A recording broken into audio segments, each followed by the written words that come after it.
జూబ్లీహిల్స్ ఉప ఎన్నిక ఫలితం ఇవాళ తేలనుంది. ఉదయం 8 గంటలకు పోస్టల్ బ్యాలెట్తో ఓట్ల లెక్కింపు ప్రారంభం కానుంది.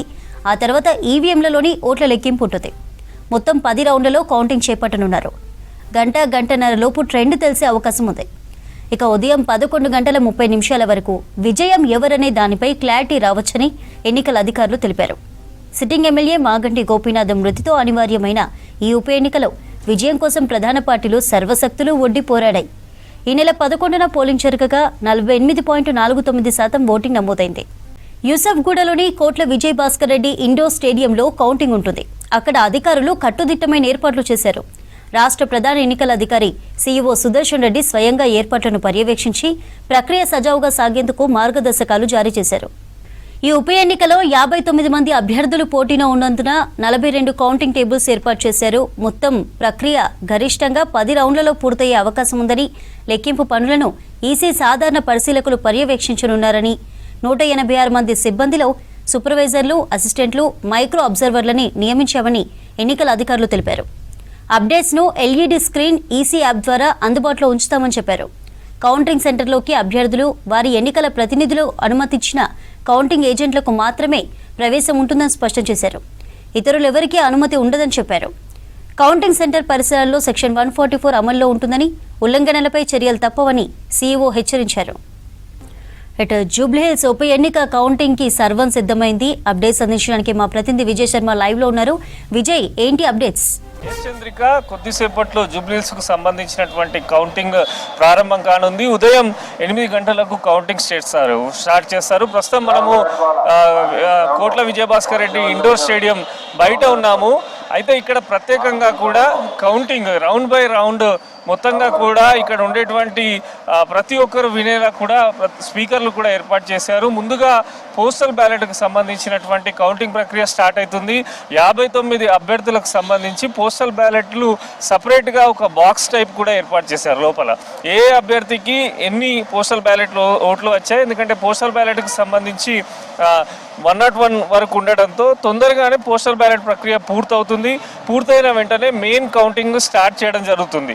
ఇక కౌంటింగ్ ప్రక్రియకు సంబంధించి అన్ని రకాల జాగ్రత్తలు కూడా ఎలక్షన్ కమిషన్ అందరూ కూడా జాగ్రత్తలు తీసుకుంటున్నారు. మొత్తంగా కూడా ఈ పరిసర ప్రాంతాలు కూడా పోలీసులు వారి ఆధీనంలోకి తీసుకున్నారు. ఇక్కడ ఎవ్వరు కూడా దగ్గరలో ఉండకుండా కూడా పోలీసులు అన్ని రకాల జాగ్రత్తలు తీసుకున్నారు.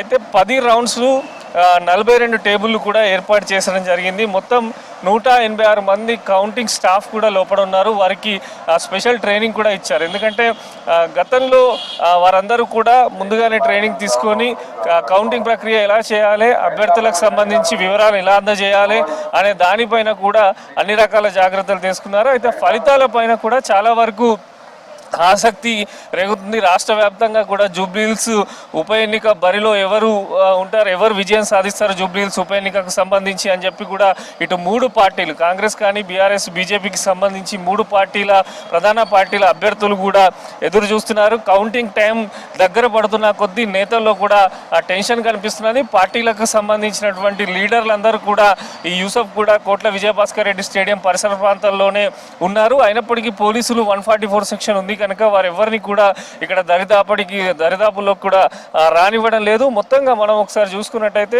జూబ్లీహిల్స్కి సంబంధించి 1,94,621 ఓట్లు పోలింగ్ అయినాయి. డివిజన్ వారీగా మొత్తం 7 డివిజన్లు ఉన్నాయి. ఒక్కొక్క డివిజన్కు సంబంధించి కూడా ముందుగా షేక్పేట్తోని కౌంటింగ్ ప్రక్రియ స్టార్ట్ చేస్తారు. ఆ తర్వాత వెంగళరావు నగర్ కానీ సోమాజిగూడకు సంబంధించి మొత్తంగా కూడా వరుసపెట్టి రామత్ నగర్, బోరబండ ఇవన్నీ కూడా 7 డివిజన్లకు సంబంధించి కౌంటింగ్ ప్రక్రియ వెంటనే స్టార్ట్ అవుతుంది. ఒక్కసారి అంటే స్టార్టింగ్ సంబంధించి కూడా కౌంటింగ్ వన్స్ స్టార్ట్ అయిన తర్వాత ఇమీడియట్గా ఈవీఎంలకు సంబంధించినటువంటి ఫలితాలు ఎప్పటికప్పుడు రౌండ్ బై రౌండ్ కూడా ఫలితాలు విడుదల చేసేందుకు కూడా ఈసీ అన్ని ఏర్పాట్లు చేసింది. మరోపక్క లోపల భారీ ఎల్ఈడి స్క్రీన్ కూడా అందుబాటులో ఉంచారు.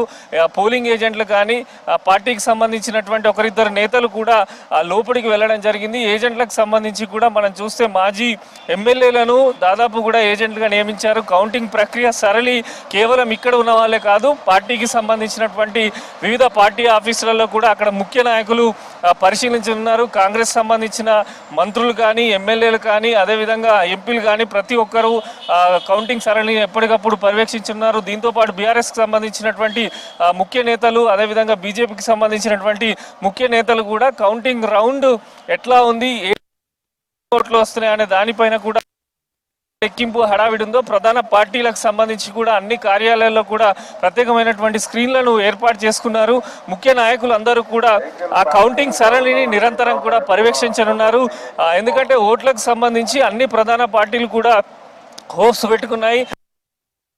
కాంగ్రెస్ బీఆర్ఎస్ మధ్య పోరు ఎక్కువ శాతం ప్రజల్లో కూడా ఉన్నట్టు కనిపించింది. బీజేపీకి సంబంధించి కూడా ఈసారి ఖచ్చితంగా గతంతో పోలిస్తే ఎక్కువ ఓట్లు వచ్చే అవకాశం ఉంది, గెలిచే అవకాశాలు ఎక్కువ ఉన్నాయని కూడా బీజేపీ నేతలు కూడా ఒక నమ్మకాన్ని పెట్టుకున్నారు. ఇటు మూడు పార్టీలకు సంబంధించినటువంటి నేతలు అయితే కౌంటింగ్ ప్రక్రియ స్టార్ట్ అయిన వెంటనే ఖచ్చితంగా రౌండ్ బై రౌండ్ ఇక్కడ లోపల ఉన్నటువంటి వారి ద్వారా సమాచారం కూడా తీసుకునేందుకు సిద్ధమైనారు. ప్రతి పార్టీ కార్యాలయంలో కూడా ఎల్ఈడి స్క్రీన్స్ కూడా ఏర్పాటు చేశారు. ఇక గెలుపు పైన కాంగ్రెస్ కానీ బీఆర్ఎస్కు రెండు పార్టీలకు సంబంధించి ధీమా వ్యక్తం చేస్తున్నాయి, బీజేపీకి సంబంధించి కూడా ధీమా వ్యక్తం చేస్తున్నాయి.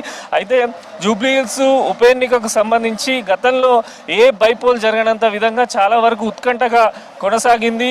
ఓటింగ్ ఎన్నికల నోటిఫికేషన్ విడుదలైనప్పటి నుంచి పోలింగ్ వరకు కూడా మూడు పార్టీలు పోటాపోటీన ప్రచారం నిర్వహించాయి. ముఖ్య నేతలందరూ కూడా ప్రచారంలో పాల్గొన్నారు. ఇక చివరిగా కౌంటింగ్కు సంబంధించి 8 గంటలకు స్టార్ట్ కావడంతో పట్టంగా కూడా ఏర్పాట్లకు సంబంధించి చాలా కట్టుదిట్టమైనటువంటి భద్రతను ఏర్పాటు చేశారు. ప్రతి ఒక్కరిని క్షుణ్ణంగా తనిఖీలు చేసిన తర్వాత లోపలికి పంపిస్తున్నారు. ఓవరాల్గా జూబ్లీహిల్స్కు సంబంధించి రాష్ట్ర వ్యాప్తంగా కూడా ఈ ఫలితం ఎట్లా ఉంటుంది అనే దానిపైన ఇటు ప్రజల్లో, పార్టీల్లో, రాజకీయ వర్గాల్లో, రాజకీయ విశ్లేషకుల్లో పెద్ద ఎత్తున అయితే చర్చ జరుగుతుంది. సో కొద్దిసేపట్లోనే 8 గంటలకైతే కౌంటింగ్ ప్రక్రియ ప్రారంభం కానుంది. చంద్రిక.